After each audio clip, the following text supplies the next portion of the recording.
Hi, I'm James Mitchell, editor of The Advisor, and today we're here with Hank the Bank Hong from the Home Loan Experts. Hank, thanks for joining us. You're welcome, mate. So if we could just start by you telling us why you decided to get into broking. I didn't really get into broking, I fell into broking. I was at university in my second year at the age of 18. I applied for a job as a support in Parramatta.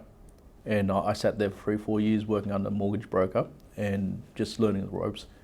But it's nothing I really chose to do. I've been doing it for 13 years now, and I turned 31. So you're still a young broker, Yes. and I know that you've been in our top 30, under 30 ranking for the last 3 or 4 years. Mm-hmm. Do you think we need to see more young people in the industry? We do. Up to about, I'd say, 5 to 10 years ago, when I was doing it earlier, age for a lot of clients meant experience. So an older age, more experience. It's changed a lot in the last 5-10 years, and you've seen it yourself with the speed of technology that's happening right now. Number 2 would be social media, and that's opened up a lot of young brokers and being able to access more clientele. The third thing that I believe that's changed it a lot is we've now moved from people that are buying homes not being baby boomers anymore. It's moving more into Gen Y. So we've got people that are 20 to 28 years old having a deposit.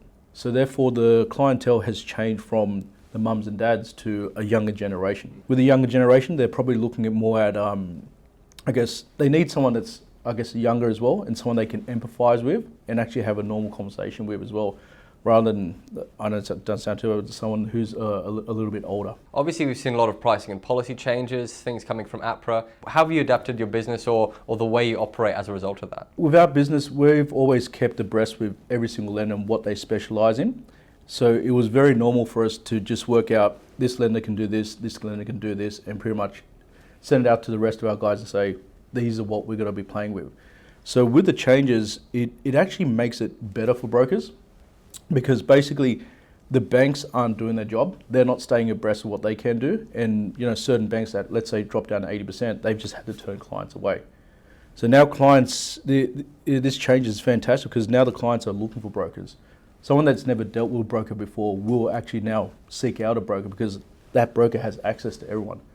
And he or she knows exactly where to place your deal that makes it work. As broker market share passes that 50% mark, there's going to be a lot more competition, broker versus broker, rather than the traditional loan writer competing with the lender.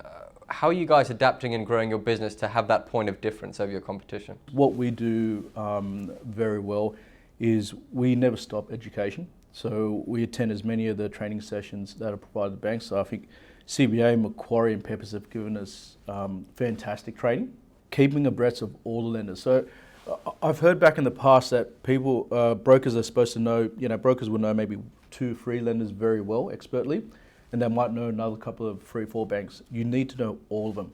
If you at least know 50% of them very well, and the other 50 at least know what they specialise in, it opens your book very well. And that's, I guess, our point of difference, because we don't sell on rate ourselves here. We actually find the right place with the best rate. So rate as a first thing should not be the most important thing. What are some of the growth opportunities you guys are looking at right now? Well, one of our most ideal things is how can we service double the amount of clients with the same platform we have at the moment. So we're trying to streamline. We've got a back office in Nepal, which takes care of a lot of our paperwork. And what that means is I can concentrate on helping my clients 8 hours a day rather than spending 1 hour driving to a client and spending an hour working on this other, on paperwork and stuff.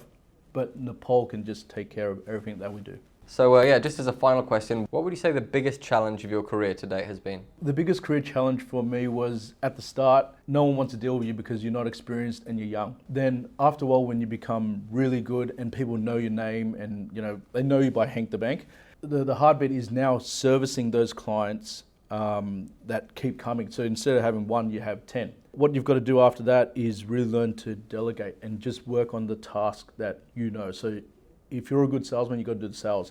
I've had to offload all the paperwork to a different thing and just work on the 20%, the most profitable part of my business. Hank Hong, thanks very much.